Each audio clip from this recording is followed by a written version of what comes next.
Welcome to Your Source TV in the nation's capital. I'm Tamara Stuchlak, and in this segment, we're with John Kryn. He is the chef owner of Clarity. It's in the heart of Vienna, Virginia, and it's an award-winning, casually elegant restaurant. John, welcome, and let's jump right into your inspiration for the restaurant and why you named it Clarity. Well, thanks for having me, Tamara. Yeah, I can definitely jump into that. I mean, clarity is something we're all looking for in life, and it takes a journey to get there. All chefs have a journey, just like all people have a journey. And this is part of mine, and it's a really good part. And you started this business, and being a chef owner, you came down from New York. Mm-hmm. Talk about that part of the journey and getting here. Yeah, well, I'm originally grew up in Bethesda, but wanted to be a chef early on, right after college. And then, if you're going to be a chef, one of the neat things is you can work around the world. I always wanted to, whatever I wanted to do, I wanted to do it with the best, learn from the best, and learn a long time before I took on responsibilities of other people. So I trained for about 13 years with some of the best chefs in the world, including New York, France, Monte Carlo, Singapore. Wow. And a long time in New York, which is the, like I say, if you make it in New York, you make it anywhere, right? But I ultimately want to come back to the DC area because I really love the community. So you have a unique process. You change the menu every day. And can you talk about that and how that really has been successful for you? Yeah, well, it's, one thing builds on another. My personality is such that I love learning, right? So, and you can learn your whole life. Learning as a chef means change, right? I mean, there's so many fish and meat and vegetables and wines and whiskeys and bourbons and sherries and everything out there that people cook with around the world that, to me, it'd be a shame not to try to taste and cook with as many as you possibly can in your career. I love that. In a sense, practice makes perfect. It doesn't leave as much time for creativity as I like. My guests enjoy that too, luckily. So I have a little tagline. I say I get product from around the corner, around the country, and around the world. Wow. To go everywhere and anywhere to get the best products I can possibly get to cook with. So what are some culinary methods that are important to you and that you're finding that your guests enjoy and have really very quickly made your restaurant successful?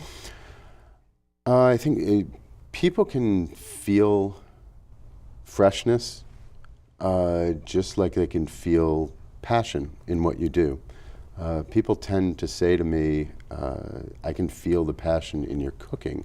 Does that surprise you that they say that? Well, luckily I can say no, it doesn't surprise me because we are passionate, but a lot of chefs say they're passionate, for sure.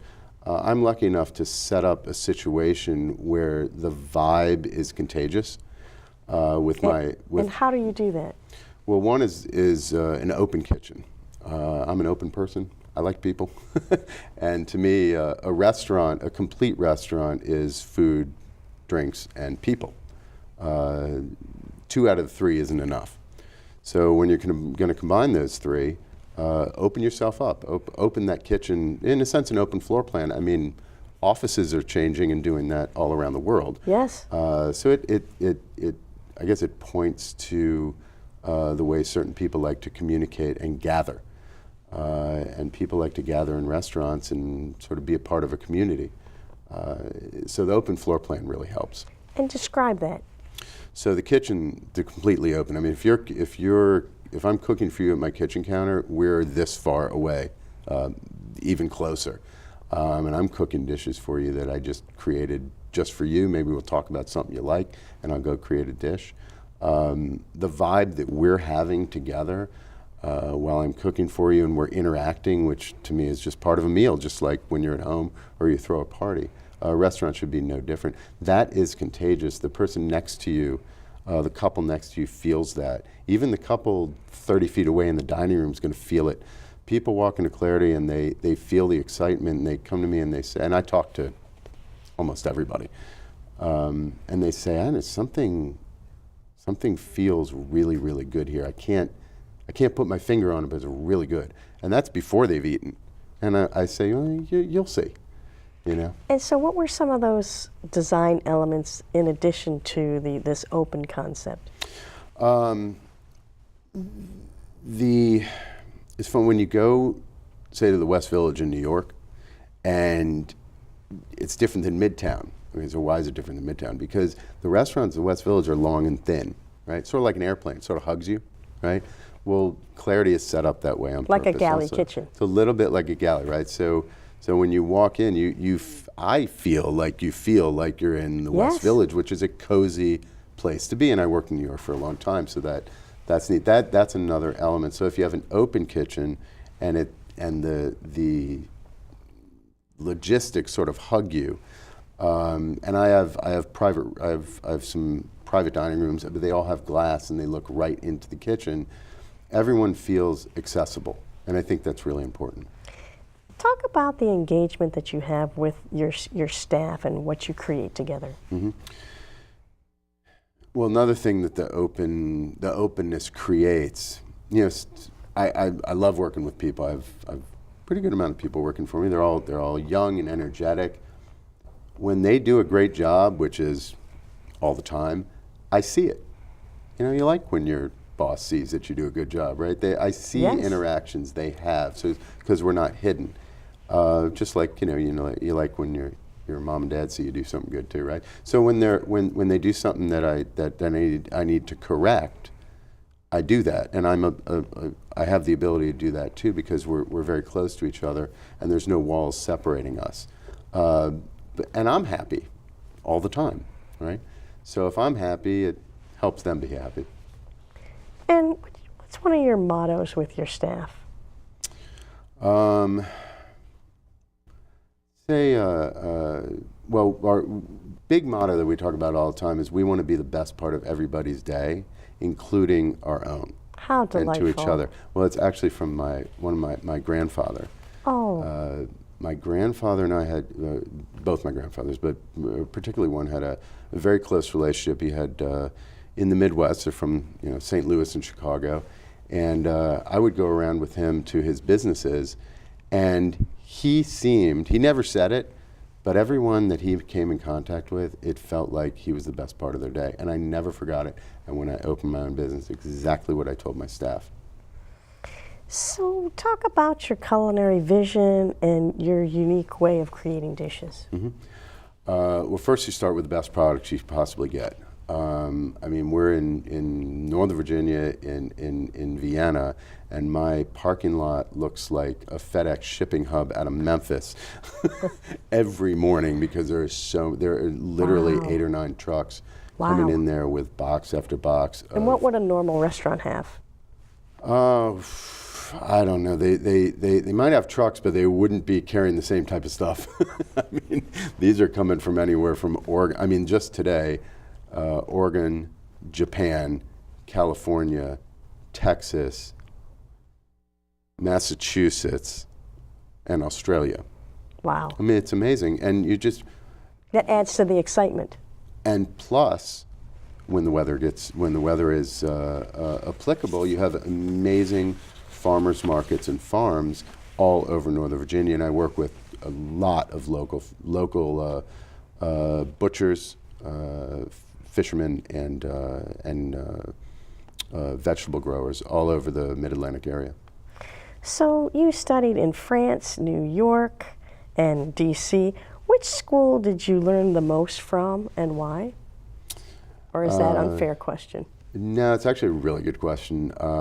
It's sort of like taking college courses and you go from 100 level to 200, 300, 400, and then you really get into your PhD. So, DC, I was lucky to work with wonderful French chefs who had come from France.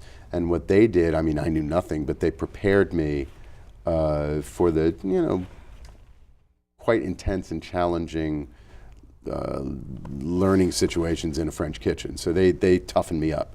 Then I went to France, where the food is at that time was one of the only places in the world that was doing the highest level cuisine. I mean, you would think that you were, in a sense, not just cooking, but maybe, you know, curing disease through the meticulous work that you were doing, but really you were cooking food in a restaurant. But it is an art and a science. it's an art and a science, and they take it very, very seriously. Culturally also. And culturally, right? So it was just an amazing opportunity to be in France. Now, the thing that France, the difference in France and New York is that France, you would serve a certain number of people at a certain price point. Now, New York, when I went to New York, I specifically went there to learn how to cook for 10 times that amount of people at the same price point, because that's New York. So you come out of that training with a skill set. I guess you could say you're just not afraid of anything at that point. You also provide cooking classes, and you're also wanting to create community in the heart of Vienna, Virginia. It's not D.C. Yeah. It's a locale that you picked for a number of reasons. I've been in Northern Virginia for 18 years. I absolutely love it. I mean, a chef wants to cook what they want to cook. They want to be creative where their mind takes them. If you're lucky enough to find an enclave for your little niche brain to cook for people that align with your desires in cooking, then you're very lucky. Northern Virginia is just that for me. The people are worldly, they're world traveled, their jobs. For example, they tell you in an evening that like I said, I talk to a lot of people. The conversations that I have, I mean, bar none. You could come back to the restaurant with me tonight and I'd show you that you would think you were in Paris, New York, Hong Kong, Tokyo, Sydney, with the kinds of conversations that I have with my guests because of their world travels for food, wine, business, and family. So as we're coming to the break, would you summarize for us why you think you've been so successful in really a relatively short amount of time? Well, I think if you combine food, people, drinks, creativity, and an awareness that a small business is designed to build relationships for mutual fulfillment, I call it, and you always keep that in your head, then you'll have a pretty large community. Terrific. So as we go to a break, we like to think globally and live locally. We'll be right back.